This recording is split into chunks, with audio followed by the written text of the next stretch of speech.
What's going on, people? TroopzTV, back again. Back our blood clot again, blood. You understand? Episode 202 of Back Again with Troopz. You lot already know the vibe. Like, share, comment, subscribe to the blood clot thing. You get me? Now, as you can see, no Zaza again. You get me? His excuse this week is he has to film Pick'em. You get me? So we're going to let him film Pick'em. You get me? But we're going to do our thing over here. And I let the people them know earlier that I had a special guest this episode. The biggest guest pause that we've had in 2023 this year. You understand? We have Everton this weekend. So you get me? It's only right that I get, firstly, Uncz, but Arsenal legend and Everton legend Kevin Campbell, blood. You get me? Uncz, how you doing, man? Good to see you. Troopz, thanks for having me on. I'm good. The Kevin Campbell derby is on Saturday morning or Saturday afternoon. And listen, my phone, you can imagine my phone has been blowing up left, right, and center. So there's plenty of interviews to do, but I'm pleased to be on with you, Troopz. Nah, man, I appreciate the love every time, Uncz. You get me? Appreciate it. The people them love when you come on as well and give your opinions. You get me? Because you're a wise man in the game. So you understand? It's only right we get you on. Before we get into the Everton and Arsenal game, there was a few midweek games this week. We had the Carabao Cup semi-finals, second legs that took place. Newcastle beating Southampton, 2-1.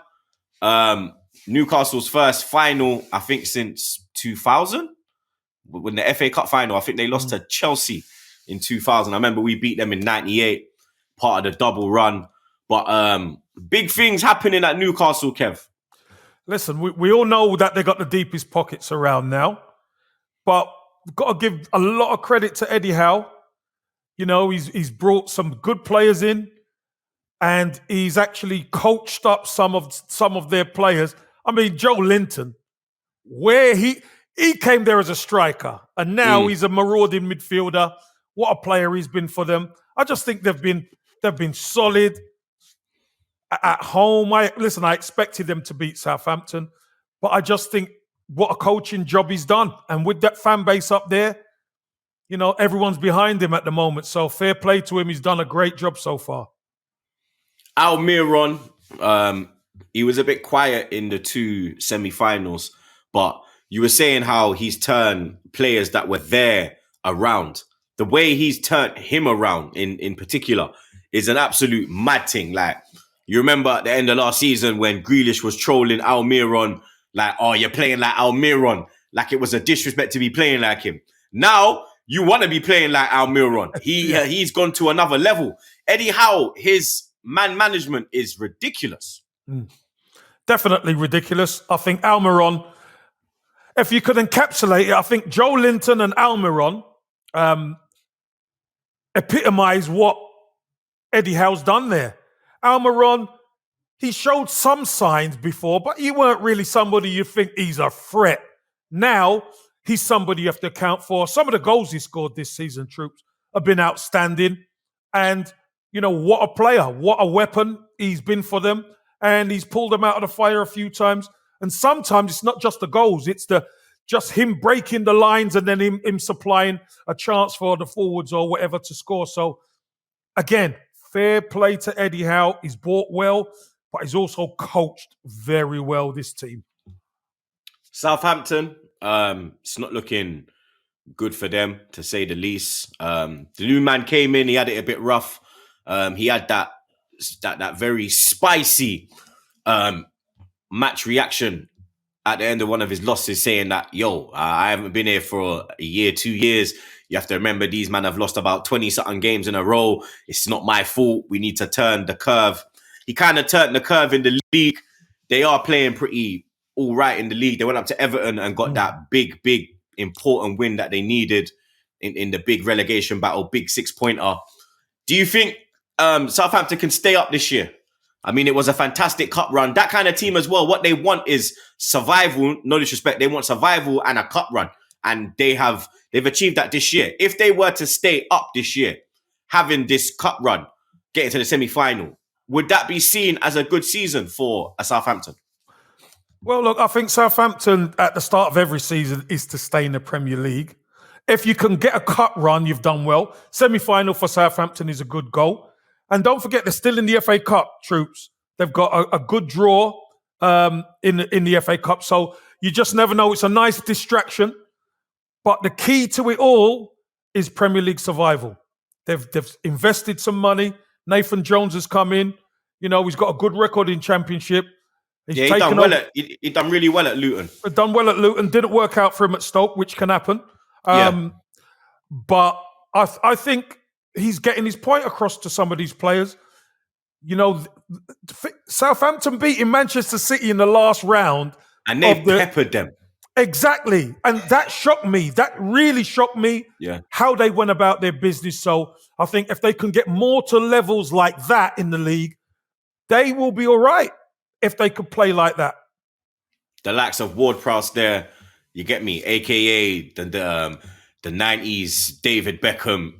Like, he's got a wand of a foot. Do you think if they stay, does he move, or does he do the Letizia and stay there for life, or does he? Because he could go somewhere else. No disrespect to Southampton, he could go to a team maybe battling for a Europa League spot, like a Chelsea.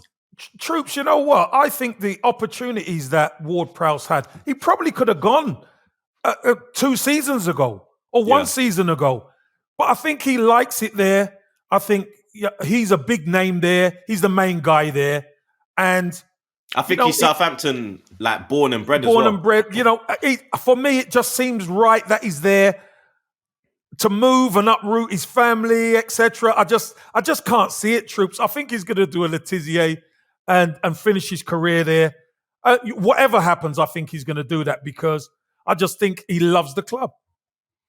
Yeah, you can see it as well, man. Like the way when they went 1-0 down at Everton, you can see the way he galvanized them, the 2 goals he got, the bond he has with the fans. Yeah, I can see him doing I can see him doing the Letizia and not doing the Lallana or the Walcott and get me running away and then coming back at the end. But more power to him, man. You get me? More power to Southampton. Hopefully they do stay up because they are like a founding part of the Premier League. It would be a bit weird. Like they went down all like in 2004. They had that period and then they came back up in 2012. And it felt kind of weird not having them in the Premier League. So for me, I want them to stay up. You get me? They've been around a long time, Troopz. And don't forget, you used to cause mayhem at the Dell. Listen, don't you forget. Get me? Let's have it right. Right. Listen, at the Dell, you know what a ground that was. You know, you come down the stairs and it was a tight ground. Listen, they had a really good team, develop a lot of players. Still, a lot of the players who have come through their ranks and academy are fixtures in the Premier League now. So to lose them will be harsh. We know nobody's too big to go down. That's one thing we do know. So they have to produce the results. But I like Southampton. I think they're a decent club. And I think, you know, they've got a great chance because when you consider they're bottom, but there's only 2 points or 3 points difference to 4th. It's gonna be a race to the end now. And having half a season left, you know, it's gonna be a fight and a half, mate. The other semi-final was basically done in the first leg. Man United winning the second leg 2-0, 5-0 on aggregate. Ten Hag, what he's done at Man United in the short space of time is you have to take note and you have to kind of rate it because the way he's gone in there and changed the whole philosophy, the way he dealt with Ronaldo, everything he's done is right. Like the signings he's made, he brought in Casemiro, he brought in Martinez, Anthony as well. Yeah, I don't really rate Anthony. I'm not gonna lie. Like for me, like he's like Darren Bent said it best. He's a YouTube footballer. He's a Jeremy Lynch. Like he's all skills and you get me. Ain't really got nothing about him. You get me? Like he's like a Brazilian Balassi. Yeah, but what I will say, Troopz, and it's his first season. Fair, and, you know, listen, the manager knows him, and it's going to take a little bit of time. Remember who was like that when he first come? Ronaldo. Yeah. Ronaldo was fancy tricks and all this kind of thing. Then he knuckled down. And I'm not saying Anthony's Ronaldo, but I'm just saying when you first come, you want to show all your tricks and skills. But there's a functionality to Manchester United now. You see, Rashford has gone on a tear now. You see, everybody's getting serious now. Bringing Casemiro in the midfield has changed that football team. Martinez with Varane at the back, 2 World Cup winners in their team. A lot of people say Man United are for real now. It's going to take a little bit more time to gel everyone together. But Manchester United, that game against Arsenal the other day, Troopz, that was like the old days. Yep. That was all the chips in the middle. We're going to battle you. They score first, we score, then we take the lead. They equalise, and then obviously after about 60, 65 minutes, we just came on strong. It was just a matter of if we're going to score. Yeah. But those were the days where the battle was on. The fans are at each other, and they held serve at their place. We held serve at our place. So there's going to be many more years where we're battling them if Ten Hag, sticks to his guns. What can Man United achieve this year? Because we see that City are looking a bit shaky. They're obviously in the Carabao Cup final. They're still in the FA Cup. They're still in the Europa. Yeah. I think with the way Ten Hag's got Manchester United right now. Top 4's done now, isn't it, for them, innit? Like, you think top 4's sealed for them? Or well, not Troopz. Like not on points, but like the way they're playing if they were to carry on. Yeah, Troopz. And this is the $1 million question. You said it. If they carry on the way they're going, they'll definitely be top 4. It's just a matter of what position they'll be. Mm-hmm. The key is keeping it going. If Rashford ever goes cold, who's the guy that's going to carry them? Because Rashford's been carrying them the last. Yeah, Martial can't really do what. Can Martial carry them? For Nottingham Forest, in the game yesterday, they probably thought we're doing okay, and then you look over who's coming on. You got Sancho, you got Rashford, and you got Martial coming on from the bench. That's firepower. Mm-hmm. So I just think if Manchester United could keep it going, if someone else can get hot to help Rashford, I think they stand as good a chance as any to get, some silverware. I'm not sure what silverware. Obviously, in the final against Newcastle, tough game. United will be favourites. Man United will be favourites. I was going to say, who's your pick for that one? Because Man United will be favourites solely because it's Manchester United and Newcastle haven't won a trophy since how long? Yeah. If you ask me who would I want to win, the Geordies. I'd love Newcastle to win. Yeah. I've got a soft spot for Newcastle. I can't lie. I think they deserve something. They've been long-suffering troops for years. Yeah. So to see them win something, it will be great. But, Manchester United are hot right now. They've got a great team, and it's going to be a tough game. But I think they're slight favourites. And in the FA Cup, who knows what's going to happen, Troopz? A lot of the big boys are getting knocked out. A lot of so-called lowly teams are in there now. So Manchester United have a good chance of going deep in that as well. So I won't put anything past them. Jadon Sancho, the man that the fans say that I look alike, the little wanker's blood, you get me? He's back again in full effect. He looked pretty decent coming off the bench. What's your thoughts on Sancho and the way that Ten Hag has dealt with him, taking him out of the limelight and then giving him a little rest and then easing him back in? Yeah, I love Jadon. I think he's a real quality player. But people must understand he's only a young man. And to get a move from Dortmund to Manchester United is a step up, real step up. And let's be honest, there were times where they weren't doing so well earlier on in the season. And, it affected him. So I think it's good man management, Troopz. Ten Hag takes him out the firing line, gets his head right. Whatever they do in the background, they've done. And now he's come back, looked sprightly, looked lively yesterday, and looks like he's ready for the challenge. Look, it's a big challenge now, second half of the season after the World Cup. And they're going to need all the players, all the weapons at his disposal, Ten Hag's disposal. But again, it's good to see Jadon Sancho come back in. and look something like himself, because we want to see talented players. We do want to see talented players. Although we're Arsenal and they're Man United, we still like talented players on the pitch. And, no excuses. When they get beat, no excuses. Because, we've heard it. Oh, we didn't have Casemiro last Yeah, they've been, As soon as my man got the card, I was like, wow, there's the excuse wrapped up in a zubi. Right there it is, blood. It's just there. It's sitting on ice. Exactly. So, we want them to have their full roster, and then we see where they get. But it's nice to see him come back. He's a good kid. Eriksen, you said it about their full squad. Eriksen's out until April. Him, Casemiro, and Bruno in the midfield have looked really, really good. They've looked as good as our midfield, Xhaka, Partey, and Odegaard. They've brought in Sabitzer, your former team. Good player. Your former teammate. Yep. Your former teammate, Paul Merson, former Arsenal player as well. He said on Sky Sports that he believes it's a bit of a panic buy because he can't get into the Bayern Munich midfield. What's your thoughts? I mean, I think he's a baller. I think he's got like 10 lungs. The guy does not stop running. Like, he's got so many lungs, so many engines. But what do you think about him? Do you think he can come in and have the same impact as Eriksen? It's only a loan, but he is a baller. Troopz, I think, he's a different type of player to Eriksen. Eriksen's more of a schemer. He'll get on the ball, he'll open something up. He's a great passer. I think Sabitzer, like you said, he's got iron lungs, and he would tend to look to get on the end of things and get goals, which actually might suit Manchester United a bit more.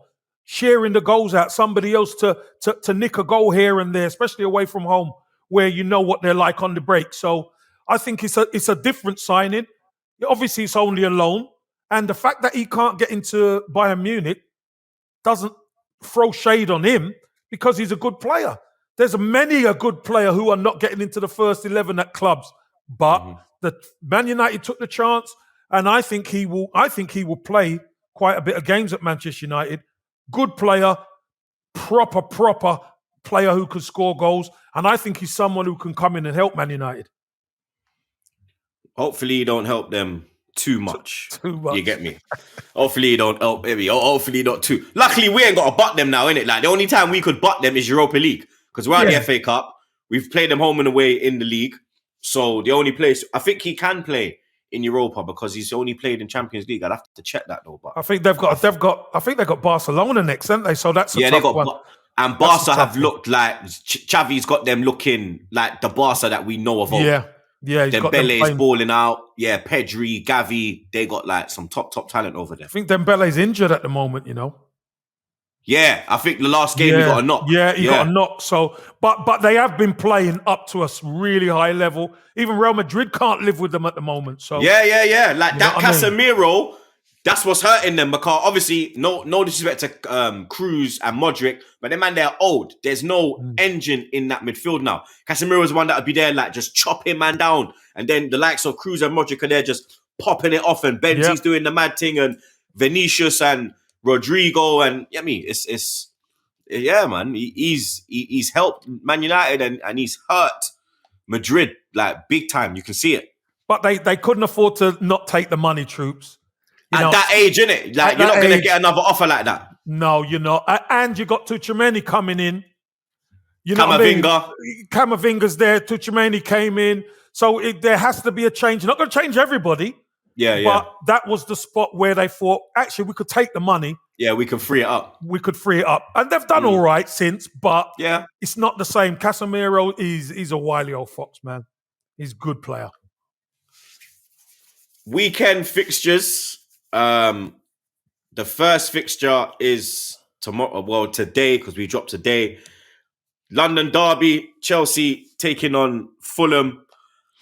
Uncz, Chelsea. Like, I'm having serious PTSD from when Abramovich first came in. Because, I can tell you something now, yeah?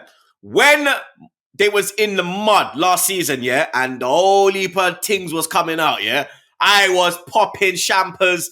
I was having the time of my life, blood. I was trolling all my Chelsea veterans. I had my feet up, saved the bridge, reminding them about they only started supporting their team in 2004. So I had to remind them that their stadium got sold for £1. Your club got sold for £1. I had to remind them, save the bridge. And I thought Todd Bowie, Yankee coming in, baseball man, American football, another Kroenke. But Kroenke's doing his thing now, but it's still Kroenke out until he does certain more things we need. We're not just going to jump on the bandwagon and be like, oi, Savaloy, now we remember everything. But what they are doing is an absolute madness. They have spent 330 million in this window alone. They have absolutely smashed the British transfer window for a player, signing Enzo Fernandez. He had a fantastic World Cup. Mm-hmm. They signed Mudryk from literally under our bed. Pause. He was literally in the covers. He was wrapped up. He was on that pillow right there, Uncz, chilling. He was there, like, dribbling on the pillow. Side. He fell out the other side. He fell out the other side, bumped his head, ended up in Shitford Bridge. They signed Badilashil, 35 million. Fafana's gone in. Santos, João Felix on loan. Graham Potter, how's he going to get all these man in the squad? Because even in the Champions League, he has to drop certain man. And I heard that if they don't make the Champions League, like, they're in big trouble because of what's happened. So it's literally top 4 or bust. Well, Troopz, there's one difference from when you mentioned when Abramovich first came in to now. There's one difference. Mourinho. That's the thing, innit? They had a Don. Mourinho, they had the self-confessed special one as manager. Graham Potter is a good manager, but he's not Mourinho. First time at that level managing these type of players, and he's had injuries and he's found it a little bit difficult to get them going. And then all of a sudden, this man's just buying man after man after man. He's just next minute, man's just turned up in the dressing room. He don't even know who they are. No. You see a man at the gate, like, yo, what? You need a card? All right, cool. This is the pin. Exactly. So this now puts a lot more pressure on Graham Potter. They have to have an incredible second half of the season. If they don't get top 4, do they sack him? Yeah, after all of this? I've heard that they're going to give him time. Yeah. But you and I know, Troopz, what the Chelsea fans are like. If you don't do the business, because they're used to their team doing the business. If you don't do the business, you get a little bit of unrest. You're not spending 335 million or whatever in January, per se, to fail. It's not happening. It is not. They didn't even care. You see, Mudryk, when Mudryk signed at Chelsea, he didn't even smile once. He didn't smile once. Not once. He never smiled. So that just tells you Chelsea don't care. Listen, we're bringing in the talent. We don't care. We're just going to sign it. So whether there's a strategy to it, Troopz, I've yet to see it. They're buying pieces. They found a loophole as well, because with the 8-year contracts until the next summer transfer window, you can be running this. Is like, why are they allowed to use, like, I know it's going to change then, but why is it changing then? Why has this loophole been allowed to be exposed? No, well, Troopz, always remember, these things are always there and are open until somebody goes down that route. Arsenal could have done it. Yeah. Other teams could have done it. Yeah. But, Troopz, who commits to an 8-year contract? Bro, when I mean, I'm looking and I'm like, yo, is that Todd Bowie or Suge Knight? Because this is some death row business, yeah? I know my man owns one of them LA Clipper teams, yeah? So I don't know if he's in South Central doing a mad thing when yo, brother, he is not in Hollywood, bro. He is in South Central. He is downtown. He is at them with the man dodgy. Is he with the man them? He's at them. Yeah, he's at them. What's that thing, blood? What's that? What is it? That chicken shop, blood. And they say you can't go to certain ones. PNB Rock got killed there, bro. Oh my Right, days, I yeah. forgot the name. I know what you're talking He's about. there. He's there. He's in trenches, bro. Because when I saw 8-year deal, 7-year deal, 8.5-year deals, it's ridiculous. You're virtually there for life. It's a Literally. sentence. You're literally there for life. That's Roscoe's, it. right. Roscoe's. Again, I got jet ski DM. Yeah. I got jet ski messaging me like Roscoe's. I mean, yeah, well, we had to get Roscoe's mentioned. That's for sure. Trust me. Legendary plays. But committing to players for that long, Troopz, this could go terribly wrong for Chelsea. That's what I'm saying. It could go terribly wrong if they Because don't get it right. What if these man, like, on paper, they're done when we know they're supposed to come in and do their job. But we have seen Badaman come into the Premier League and flop. We've seen Badaman go Chelsea and flop. One of the greatest strikers of my generation, Andrei Shevchenko, fell flat on his face at that club. What do they then do with a man who's on this big money for this big contract? And they're like, yeah, we want to push you out. He's going to be like, brother, yo, no one ain't going to pay me that when I go there. Yo, I'm good, I'm going to chill here. That's the risk, Troopz. That is the risk that they take by doing it this way. You know, if you're on a fat amount of money for 8.5 years or 7 years, and it goes pear-shaped in 18 months to 2 years, and you got you're sitting sweet on 5-year deal worth of money, and man want you out, they're gonna have to pay you up. They're gonna have to pay. So he's taken a massive risk, huge risk he's taken. They currently sit in 10th. These man are 10th, and they are making these kind of Jesus Christ. I mean, they take on Fulham tomorrow. Fulham are currently how many points? 2 points clear of them. So if they beat Fulham, they could jump above Fulham. Fulham have been looking good though. They just beat them in the previous round at Craven Cottage. What's your thoughts on this one? I think it's a really good game. Really good game. Obviously, West London derby. Chelsea have to win. All the pressure is on Chelsea. All the pressure. Fulham could go there, set up their stall, and make life difficult for Chelsea. And in Mitrovic, they've got someone up front who could always nick a goal. You know, once you've got somebody like that in your team, you know, you can keep it as tight as you want. They're not going to give Chelsea any favours because Chelsea have been the top team in West London for a long time. Fulham have an opportunity to actually pip them. And could you imagine Fulham beat them after all that they've spent, Troopz? The Chelsea faithful won't be having it, mate. They're going to be calling for whoever's head if that happens. So this is a must-win game for Chelsea, for sure. The big one this weekend, Everton taking on Arsenal, two of your former teams. Before we talk about Arsenal, I want to get your opinion on Everton. It's absolutely mad right now. Like I've seen that at Arsenal. You get me? Wenger's last season, I saw toxicity at a level I have never seen before, and I never thought I would see. And you never want to see it again. I never want to see it. Like I never enjoyed going to football. I was going to games knowing that we're gonna get smoked, knowing that I could get into an altercation, knowing that the board don't care. Everton are struggling near the bottom of the league, can't score a goal. The defense is better than the attack. What do? They bring in Sean Dyche, which looks like a very, very smart managerial appointment. When I heard Bielsa, I was like, if you're trying to fight relegation and you're bringing Bielsa, by the time he gets his philosophy over, you man are down.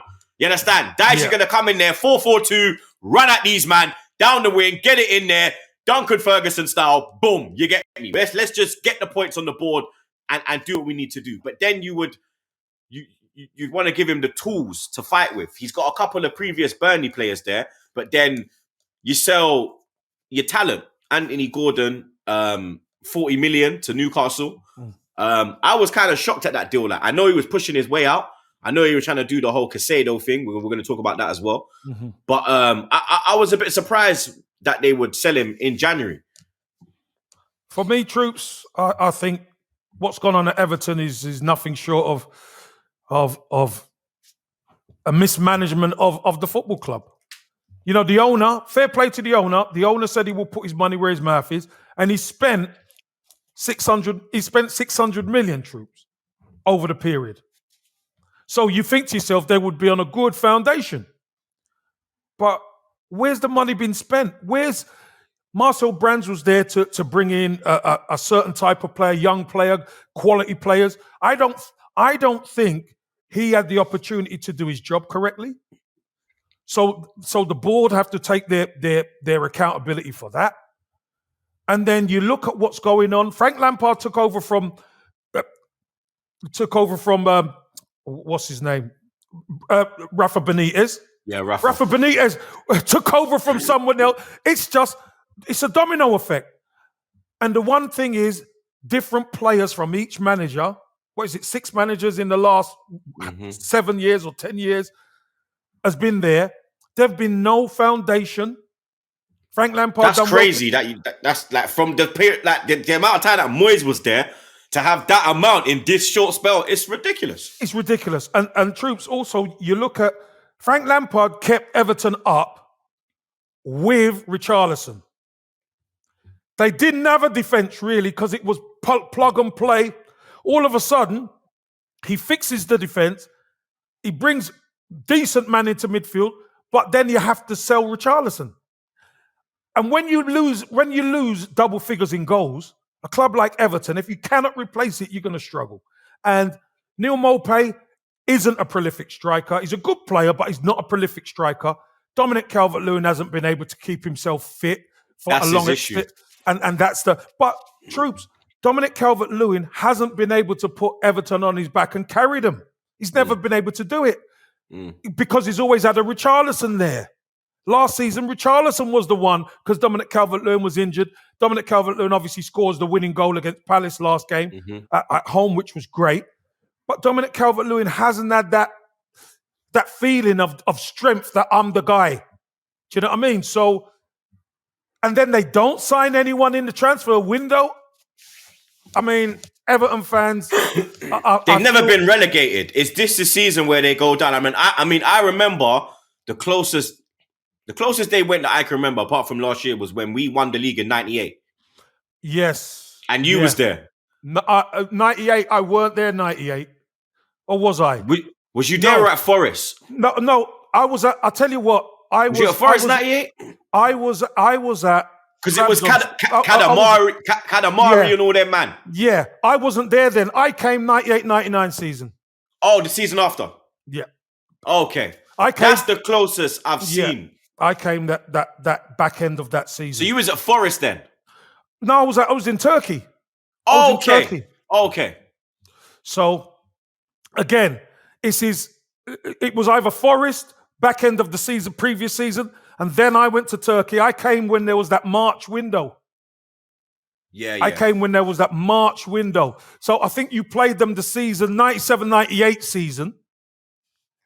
Then I came to Everton in the 98, 99 season. Yeah. Yeah, so interesting one. But do you know what, Troopz? Fans know. You get a feeling if the board and the fans are at loggerheads, you have got problems as a football club. We've seen it at Arsenal. You see it anywhere. We've seen it at West Ham. We've seen it all over the place. We've seen it at Man United. If the board has a problem with the fan base, there's major problems at the club. And then you bring a new manager in, Troopz. Fair enough. Frank Lampard lost his job. Results didn't go his way. You can't announce Sean Dyche in time to be able to get a transfer or two over the line.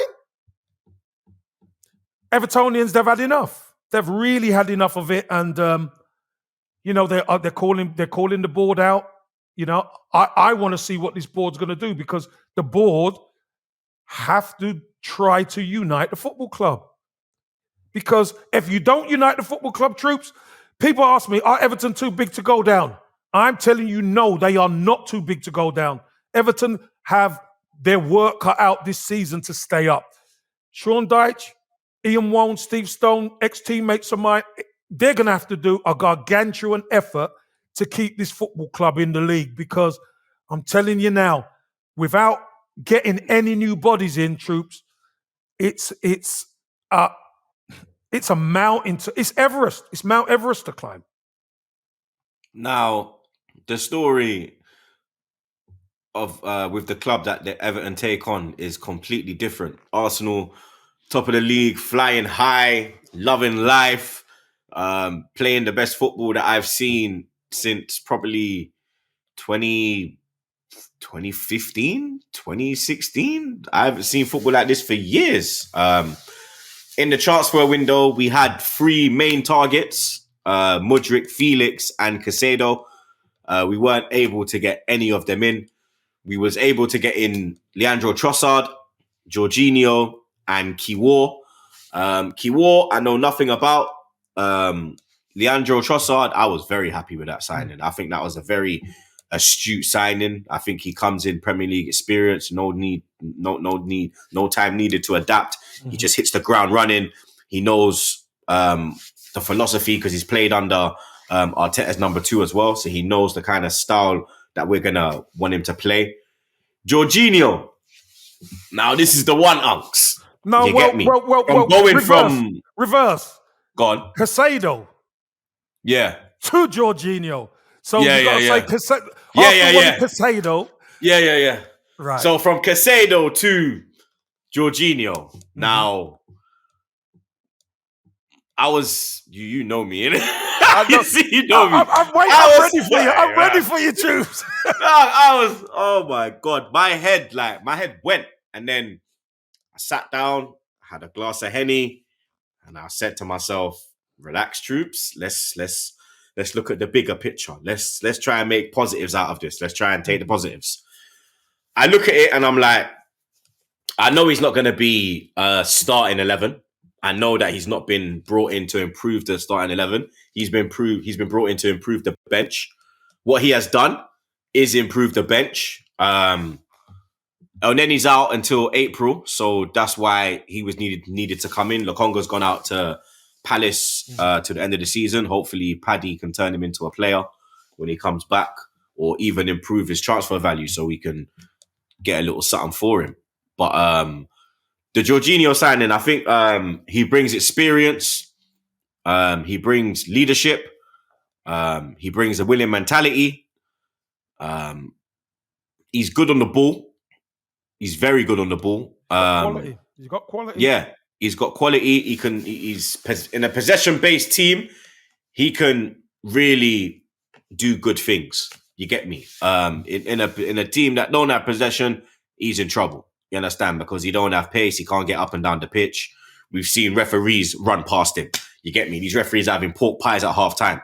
So if the referee's running past him, Robbie's gonna fly past him, fam. You get me? So you understand? No speed whatsoever there. But yeah, they're the positives that I took out from it. What's your take on this signing?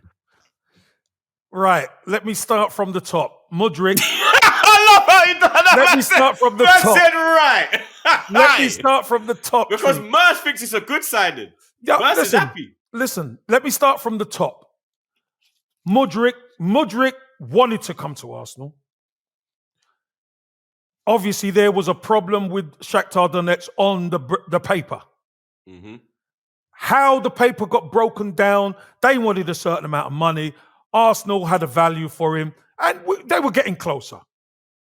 Then Todd Bowley comes in, bang, take it, here's the money, no problem. And we'll give you an 8-year contract. So, as you said, he was in bed, all of a sudden he rolled over, he fell out, and all of a sudden he woke up and he was at Stamford Bridge.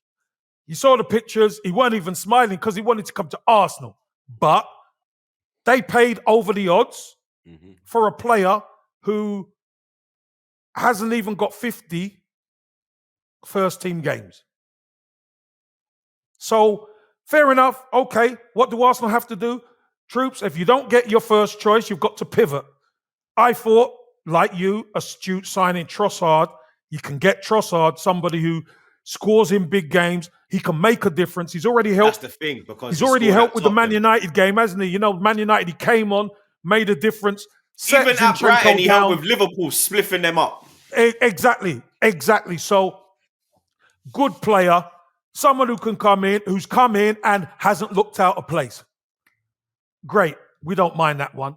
Kivior, the centre-back, we needed some cover at the back because we know, listen, everywhere else there seems to be cover. But for Gabriel, there's not really much cover for Gabriel. Kivior, he can also play holding midfielder, but he's just come. He's new. We're not gonna subject him to that. And he's young as well. Arteta's gonna train him up. Yeah. He's gonna train him up. We know that's one for the future. Yeah, one for the future, and he'll be on the bench. And if ever we need him, then he can come in. Yeah. So I get that signing. Now we got a scare, Troopz. We got a scare at Man City in the FA Cup when Thomas Partey went off at half-time. Yeah. And Sambi come on, and we lost complete control of that game. And Man City ended up beating us, which I think they shaded it second half solely because we couldn't control the midfield. I'd say it was a game of two halves. Yeah, game of two halves. We couldn't control the midfield, and they adjusted. Fair play to them. They won the game. But that scared us because that told us again, Sambi's not quite right. We know he's got talent, but he's not. We're going for title.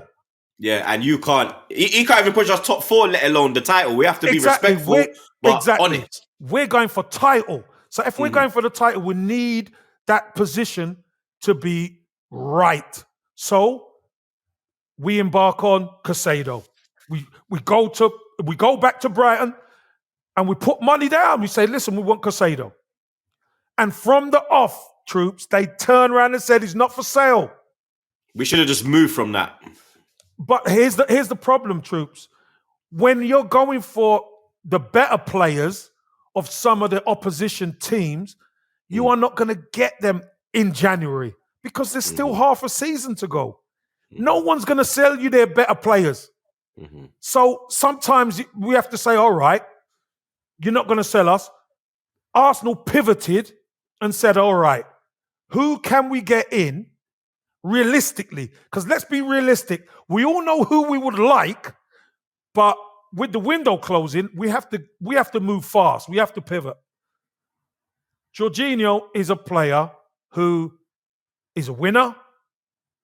He's been a linchpin of that Chelsea midfield and been a linchpin of Italy's midfield. Look what he's won. We tend to look at stats. We look at the stats, and his stats are pretty good, even though Chelsea have struggled. He's probably been their best player, like their best midfielder. And also, Troopz, I think this is really important. Is he an upgrade on El Neni and Sambi? And I think he is. Yeah. I think he is an upgrade. If he had El Neni's pace, I think he would be. I would.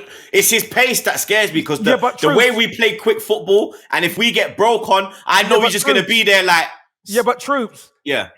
This is why we have Saliba. This is why we have Gabriel. This is why we have Ben White. And this is why we have Zinchenko there to nullify the attacks. Yeah. That's why. We know he's not the general. We know Jorginho is not the general because the general can clamp down on it from midfield before it even hits the back. Yeah. But there might be a little bit more onus on those guys at the back. But let's not get it twisted. Jorginho, he might not have the speed of some of the others, but he knows how to play that position just as well as anybody. And sometimes experience is what counts. Sambi could run past him, but you know what? He doesn't have the positional sense. So give me that experience to help, and I'll take it. I was of the feeling, if we got 2 players in, we'd be all right.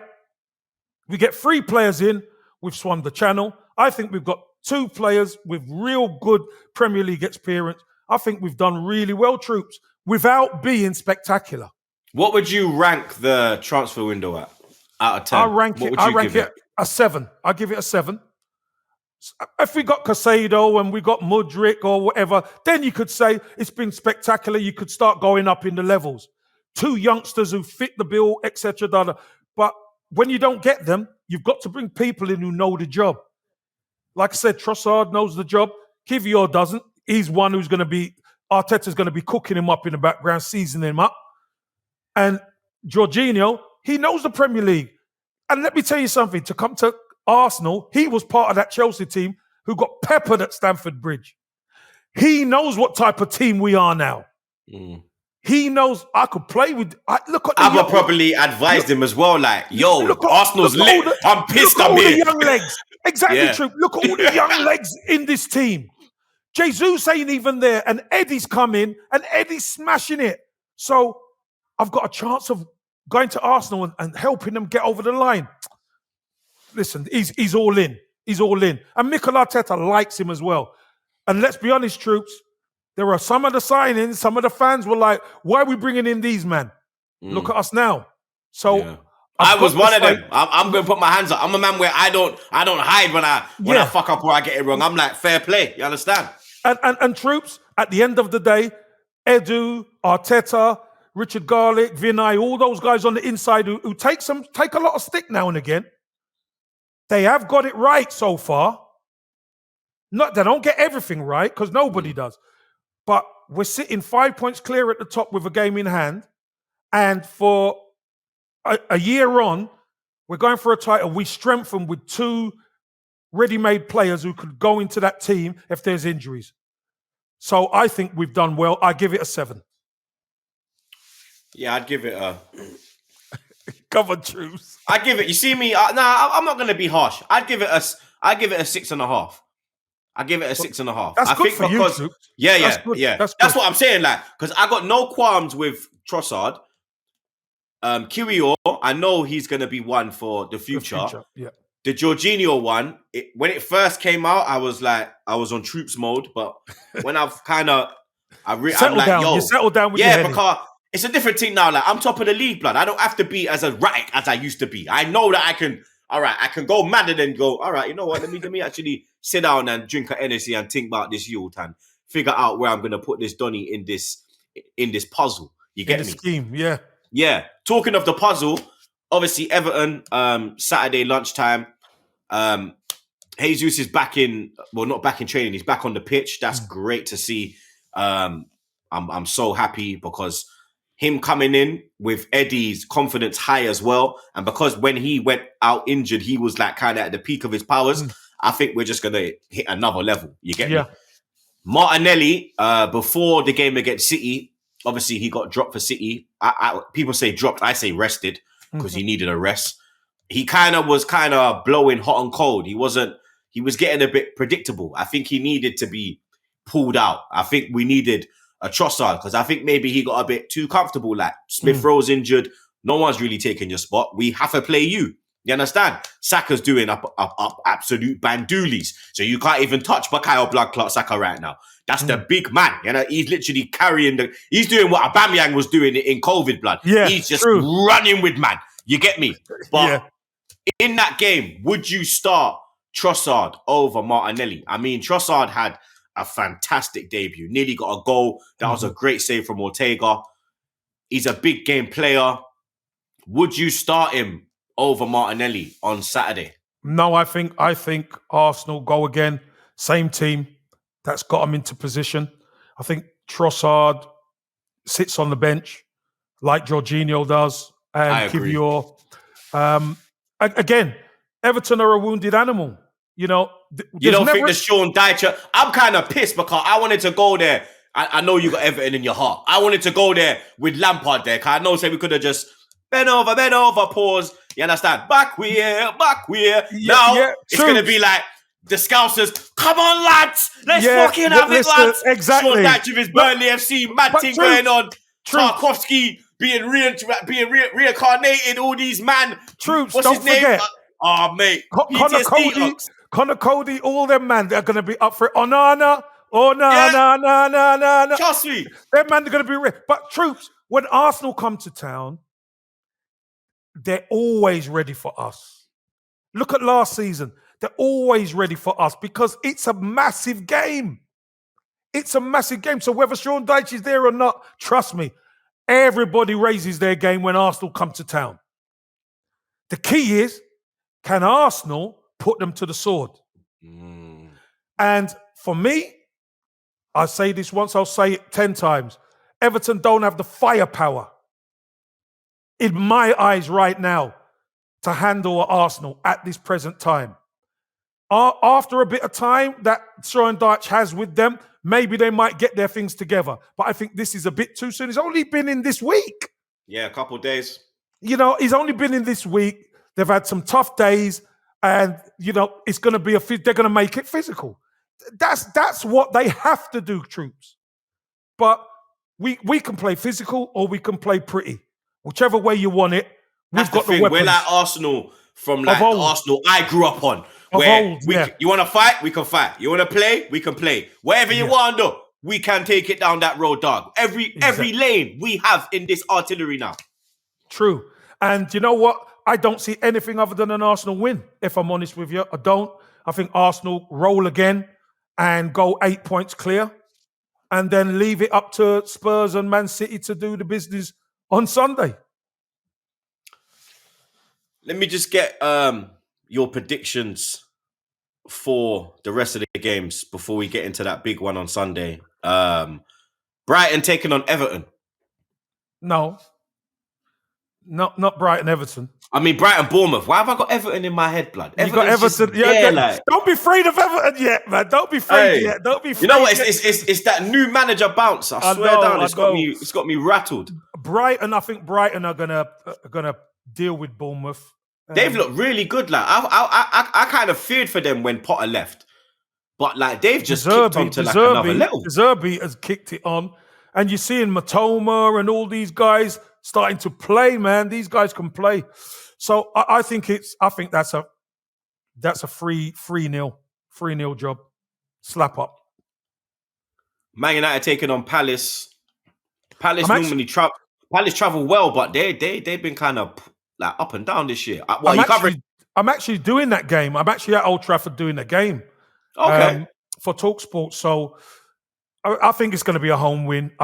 Crystal Palace are decent, but they're not great.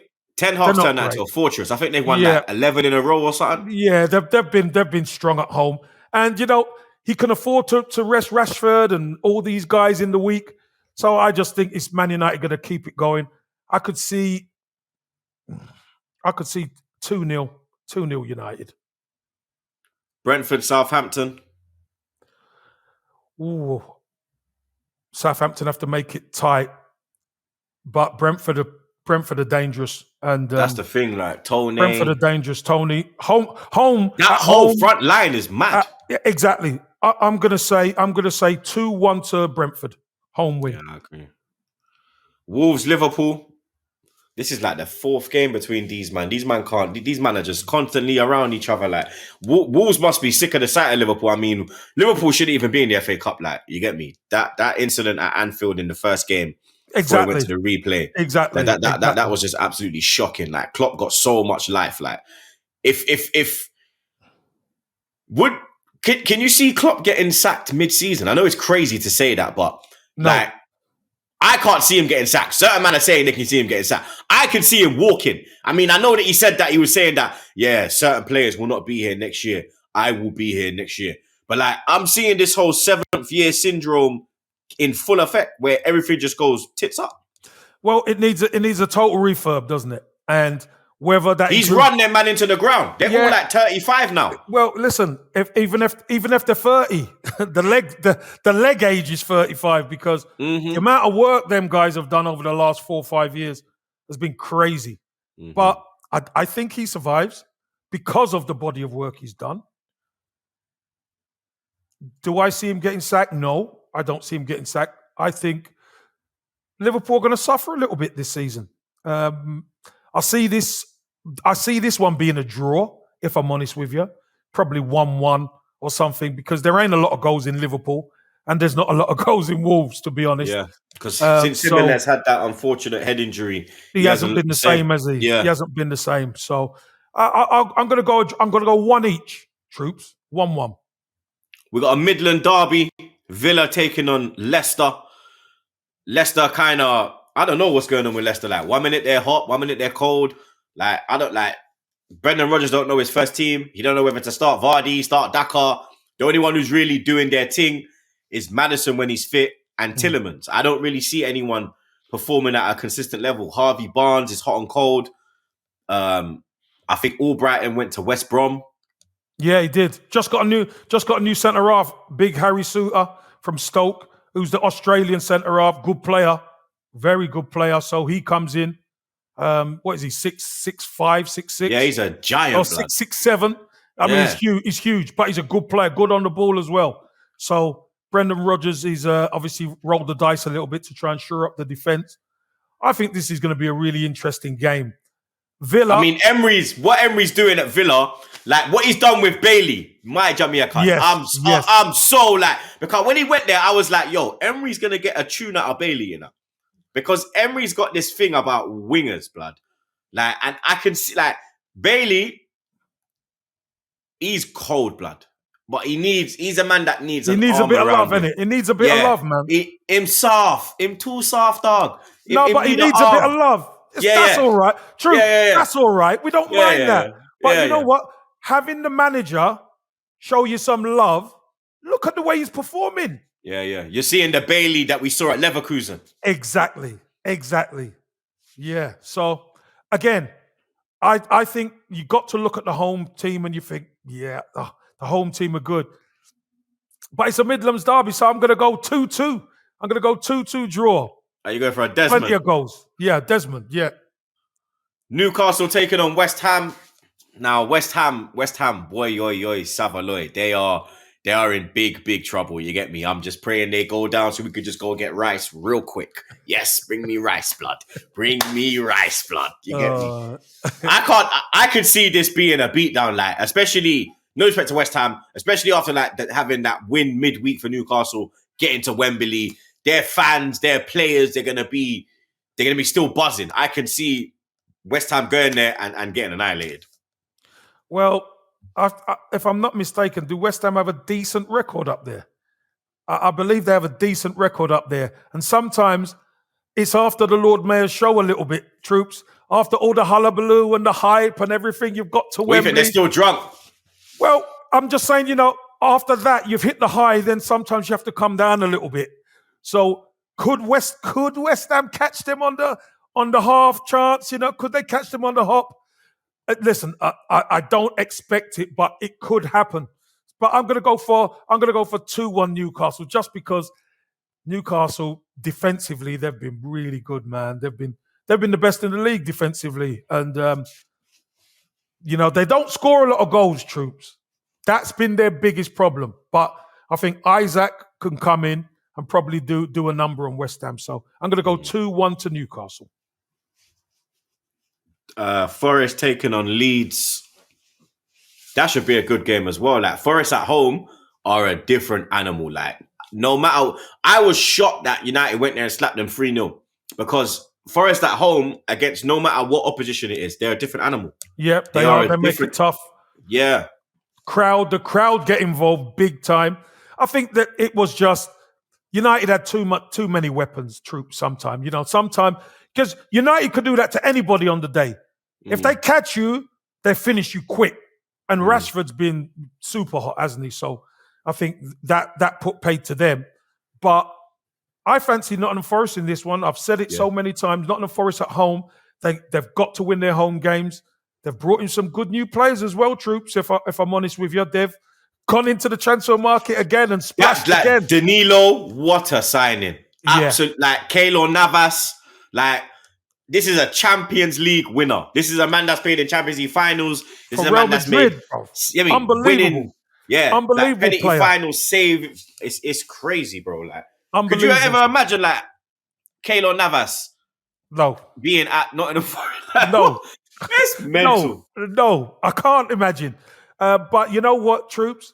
Fair play to the owner Marinakis and Steve Cooper and all the people in the background. They're not messing around. They're not ramping. They're trying to get the bodies in the ground in their squad to make them better. Because what they don't want to do is be in a relegation battle come the end of the season. That's what they don't. They want to make sure they're safe. Once they get safe, Troopz, then they could start planning for next season. But I think Nottingham Forest will win this game 2-1. Yeah. 2-1. I agree with you, man. And then Sunday, Tottenham taking on Man City. You see, it's like, I don't even want to ask these men for a favor. I'm that kind of guy. Like, I don't want to see them win. Like, I know it benefits us, but like, it's a catch-22. It's like, the only time I wanted them to actually win was 99, final game of the season. They were at OT, we was at home, and we needed them to win, basically, for us to win the league. That's the only time I was like, all right, cool.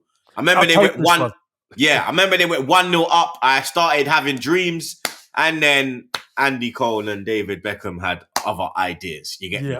Yeah. So in this predicament, I don't know what to go for. But City haven't looked like the City of old. Like, I want to ask you, like, when I watch City, they're still great. They're still fantastic. And I want to get this out in the open first. Erling Haaland is the baddest man on the planet right now. Like, if it drops to him, he's killing it. He's killing it, yeah. He's killing it, bro. You get me? But has he hindered Man City's play?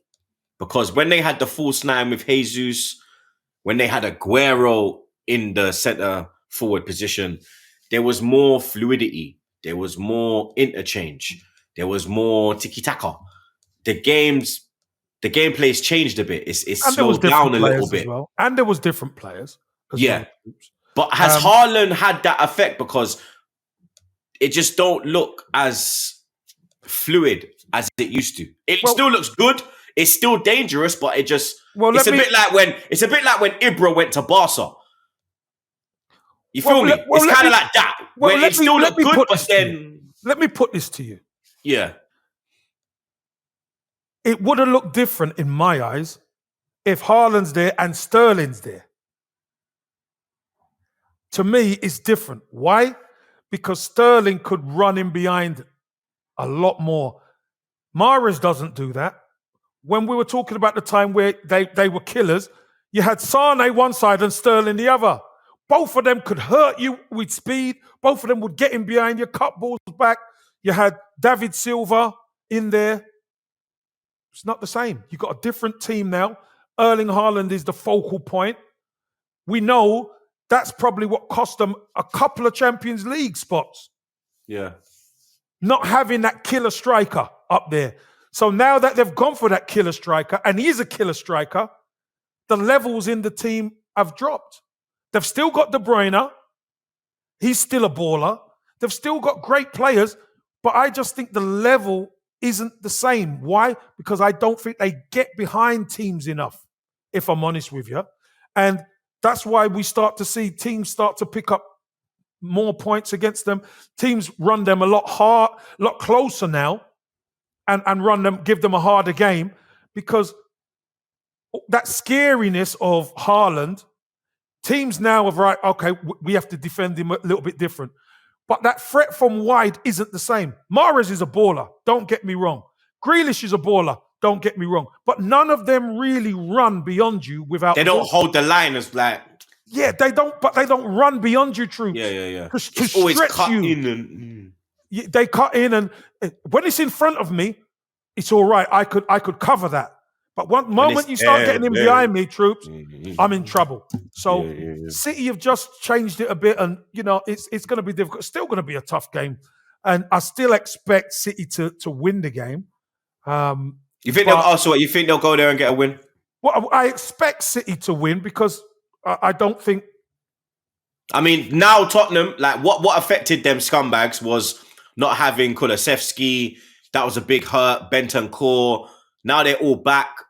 Kane's broken the Jimmy Greaves record. He's chasing down Shearer. Son found his level against Preston, got 2 goals.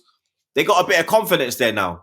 Lloris has put down the Ray and nephews for a week. They got a bit of confidence there now. They got a bit of confidence, but don't forget at Man City they're 2-0 up and then they got slapped. Yeah. So that's always in the head. And at home, they're going to have to come out and attack. and they're going to leave the gaps. Will they attack though because they have like the biggest terrorist manager in their club? They're at home, and the manager isn't he in hospital? He just had an operation, didn't he? Yeah, I think he had gallbladder. Was it? Yeah, hopefully he's okay. Like, batter aside, hopefully he's okay. Of course, we hope he's okay, definitely. Mm-hmm. But that might just release them a little bit to go and attack. But if you go and attack City and you leave the big gaps, that's when De Bruyne and Haaland, that's when they go hunt. So I expect goals because there's always goals in this game. But I expect Manchester City to shade it. 3-2 to City. I'm gonna go for a draw. I think just that home, them and they're being advantage. At home. Yeah, the home advantage. I think that's you get me. That's what's gonna hopefully cost City that 3 points. You get me, because we need as many. For me, like I'm not comfortable until we get double digits. Until we're 10, 11 points clear, I ain't comfortable. We still got to play these man 2 times. I need double digits because God forbid we lost 2 games against them. We lost the 2 against them. God forbid we did lose the 2 games against them. If we had an 11-point gap, losing them 2, you still got 5. If you got an 8-point gap, you lose them 2, it's 2 points. Your ass starts twitching. It's one game. It's literally... It's squeaky bum time. And none of our players have been in that position. It's only Zinni and Jesus. It's not like a whole squad. So there's only a couple of men that could be able to handle the pressure. You get me? So Jorginho's been there. He's won a title. So again, having man like that in your team. Nah, he ain't won a title. He has won a title. Of course he's won a title at Chelsea. He won Champions League and FA Cup. He ain't won the league, but he's won the big trophy. He knows how to get over the line, Troopz. Yeah, that's the key. Having experience there, because we never had it last season, and you saw, when there was a few injuries, we just couldn't. After that lot smashed us, then we went up to Newcastle and they battered us. It was the end. So we've got key positions covered now. Mm-hmm. I just think, look, the truth of the matter is, we've got to beat City at home. Mm-hmm. We've got to beat Everton. We have to beat them. It's not a draw. We have to beat them. Draw. We've got to beat City at home. Yeah. You do that, you virtually got over that hurdle. You're halfway there now. Yeah, you're halfway there. So that's the final question I'm going to ask you. Can we win the league? Of course. What are you talking about? Can we? What are you talking about? Listen, I don't come on there to mess around, Troopz. Of course we can win it. Of course we can win it. Troopz, the key to it is football cliche, 1 game at a time. We've been the best team in the league by a country mile. We've got the players, we've got the mentality, we've got the cover now. Nothing. What's there to stop us? The key is we haven't played the reigning champions yet. Yeah. In the league. We've got to play them twice. That's what the FA Cup game, it gave me some joy, to be honest. Yeah, it gave me hope. It joy, because you know what? We got made 6 changes. And we were the better team. Yep. If I believe if that game was at Emirates, even with that team, we would have beat them. Yep, we win the game. We win the game. But you know what? I got no problem with losing in the FA Cup to them. I don't like it, but I got no problem. We'll be full strength at the Emirates, and we need to bend them. We need to bend them. We need to bend them at home. We bend them at home, we're ready. We're ready to lift it. I'm telling you. Uncz, thank you for coming on. You get me.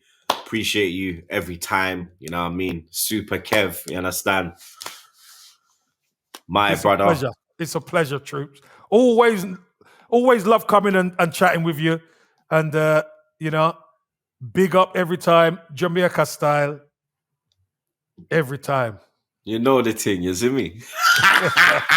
What's wrong with them, man? There, but episode 202 wrapped up like a zuppie for the people. Them, you see me? Make sure you like, share, comment, and subscribe. Make sure you follow Uncz. If you're a Man United fan, make sure you got TalkSport on because Uncz is gonna be commentating on that one. So make sure you got all ears on that. Come Saturday afternoon, 3:00 kickoff. I like 3:00 kickoff. Yeah, Crystal Palace. Yeah. So look out for that one. Watch along. You already know we go live midday. But yeah, man. Hopefully it's another good weekend for the Gunners. But until then, big up Uncz, big up Jets, Vinny, Matt, Zar, you little blood clot. You stay safe and wash them fucking hands, blood.